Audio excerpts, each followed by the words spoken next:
ஸ்கைஃபிக்ஸ் தமிழ் நேயர்களுக்கு அன்பு வணக்கம். இந்த நாளுக்கான அப்டேட் என்னன்னு பாத்தீங்கன்னா, நம்ம KS ரவிக்குமார் சார் தயாரிப்புல சூரிய கதிர் கார்த்திகேயன் இயக்கத்துல வந்திருக்க படம் தான் ஹிட் லிஸ்ட். இந்த படத்துல ஒரு ஹீரோவை அறிமுகப்படுத்திருக்காங்க. இவரு யாருன்னா விஜய் கனிஷ்கா. விஜய் கனிஷ்காவா? யார் அது அப்படிதானே கேட்க தோணுது. அவர் வேற யாரும் இல்லைங்க, நம்ம டைரக்டர் விக்ரமன் சாரோட பையன் தான் விஜய் கனிஷ்கா. இவருக்கு சின்ன வயசுல இருந்து நடிக்கணும்னு ரொம்ப ஆர்வமா.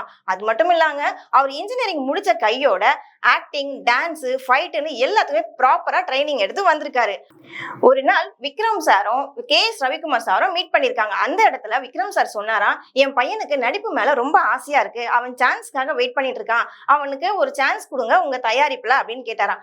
அப்போ கூகுள் குட்டப்பா என்ற படத்தை வந்து டைரக்ட் பண்ணியிருந்தாரு நம்ம KS ரவிக்குமார். அப்ப சொன்னாரா, சரி இந்த படம் முடிச்சுட்டு வந்துட்ட உடனே நான் நெக்ஸ்ட் படம் எடுக்க போறேன், அந்த படத்துல உங்க பையனுக்கு நான் ஒரு சான்ஸ் கொடுக்குறேன்னு சொல்லி KS ரவிக்குமார் சார் சொன்னாராம். அதே மாதிரி சொன்ன மாதிரியே பாத்தீங்கன்னா ஹிட் லிஸ்ட் என்ற படத்துல இவரை ஹீரோவா அறிமுகப்படுத்திருக்காங்க. 1996ல பூவே உனக்காக என்ற படம் ரொம்ப ஹிட் ஆச்சுங்க. விஜயோட லவ் மூவில அதுவும் டாப் 1 படங்க. அந்த படத்தை டைரக்ட் பண்ணதே விக்ரம் சார் தான். விஜய் கனிஷ்காவுக்கு வந்து பூவே உனக்காக படத்துல ரீமேக்ல நான் தான் நடிப்பேன்னு சொல்லிட்டு அவங்க அப்பா கிட்டே கேட்டிருக்காரு. அவங்க அப்பாவும் சொன்னாரா, நான் ரீமேக் பண்ணி டைரக்ட் பண்ணாலும் இல்ல வேற யாராவது டைரக்டர்ஸ் வந்து இந்த படத்தை ரீமேக் பண்ணி டைரக்ட் பண்ணாலும் உனக்கு அதுல சான்ஸ் இருக்குன்னு அவங்க அப்பா சொல்லியிருக்காராம். சோ வரக்கூடிய நாட்கள்ல பூவே உனக்காக ரீமேக் படத்துலயும் அதனுடைய செகண்ட் பார்ட்லயும் நம்ம விஜய் கனிஷ்காக நம்ம பார்க்கலாம். இதோட இந்த நாளுக்கான அப்டேஷனோட நான் கிளம்புறேன். நாளைக்கு வேறொரு அப்டேஷனோட உங்களை சந்திக்கிறேன். நன்றி, வணக்கம்.